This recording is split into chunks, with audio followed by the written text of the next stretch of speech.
What's going on, everybody? Michael Silva here to do some technical analysis on the S&P 500. We're going to look at the weekly time frame, the daily time frame, and the 30-minute time frame, trying to keep today's video short and to the point. Let's get into it.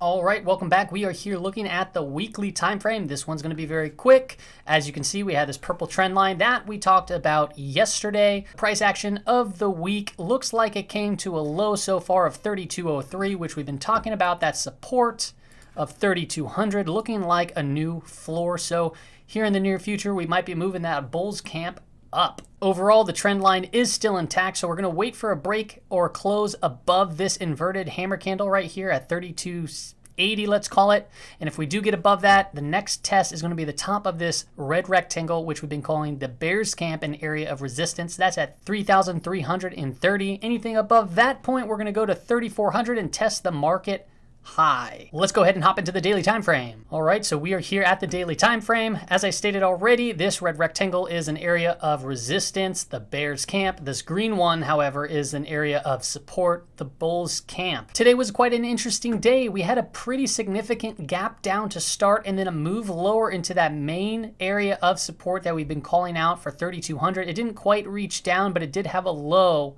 of 3204, so pretty darn spot on. The 3200 level did hold again, and from that point on, we just really saw the bulls step up their momentum to the upside, creating a nice hammer candle today. This does look like the price wants to make a continuation to the upside, but we got to map out some support and resistance on the 30-minute time frame, so let's go ahead and do that. All right, we are here at the 30-minute time frame. This blue vertical line going down the screen, that represents where the day started.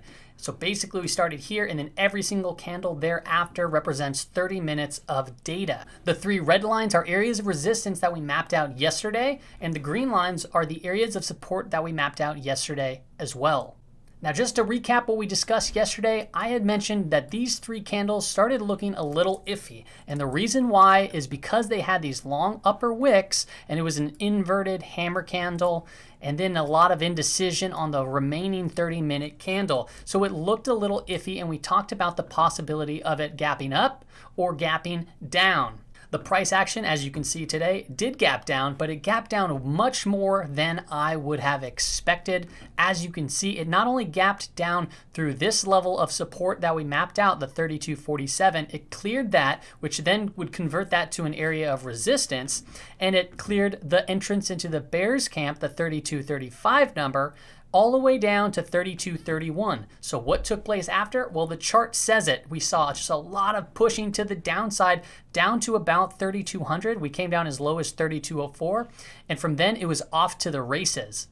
Why have I been saying this is a buy the dip, sell the rip type of market? It's exactly for reasons like this. You saw a very scary pullback to that major area of support, and then you saw the run up all the way through to this level of 3247, which we mapped out. Now, once support is broken, it then becomes resistance. So I'm not surprised to see the price move all the way up and then crash into these areas multiple different times, acting as a level of resistance.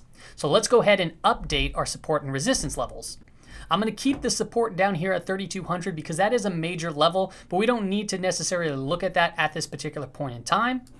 An area of resistance that we're now going to update, we had 3247 as support. That is now going to be converted into resistance. Now, yesterday we mentioned that this is kind of a zone, like it come down as low as 3245 all the way up to 3250. Well, if I move this up just a tad bit to the high of these two candles, look at the price, 3250, pretty spot on. So I'm going to just go ahead and just clean it up the chart by making that the level of resistance. So 3250 is our level of resistance. I'm going to go ahead and clear up the two resistant levels up here at 3280 and then also 3269, and then I'm going to keep 3262 right here. The reason why I'm clearing those up is just to make the screen look a little bit more cleaner. If you would like to keep an eye on those levels, I highly suggest you just remembering them and keeping them in the back of your head if you are trading, because those could be good areas to mitigate some risk if you're on a long position. The area of support that I want to keep an eye on is technically still about 3235, which is the entrance into the bear's camp.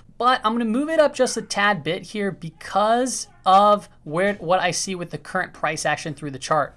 If you look at this recent kind of pull up, this candle right here on July 29th bounced perfectly from that level. And as you can see, when the price did get above, it could pull down multiple times and hit it right here as well. And then we have the 50 period moving average sloping up into that level too as well. Let's call it basically a zone of 32.35 to 32.40. So maybe I'll just move it down just a tad bit. Just like that. We'll have it at 32.38. We'll split the difference right there. But that's the level of support to keep an eye on heading into tomorrow. If I were to pick out another level, I would say right here also would be a good level of support. And the reason why I would suggest this as a good level of support is clearly the price gapped right down at that level and then really ran down. But when the price action moved up, notice the data point right here, and then it got rejected, finally broke up, then retested. So this could be a valid area too, that 232 to 230 range. If you look back in the prior history of the chart, when it broke down, it did retest it right here as well. So those are a couple levels that you want to keep an eye on going forward. As far as a pattern goes, just take note of this bull flag right here. I would say it's a pretty significant bull flag, so a break above that 32.50, I don't see why we wouldn't go to that 32.62. I don't know where the market's going to open up tomorrow, so today I had no idea it was going to gap down this far, but this is why we map out support and resistance levels, because when the market opens up and we pay attention to these levels, we might be able to make some decent trades. That's all I have for you on today's S&P 500 technical analysis video. See you tomorrow.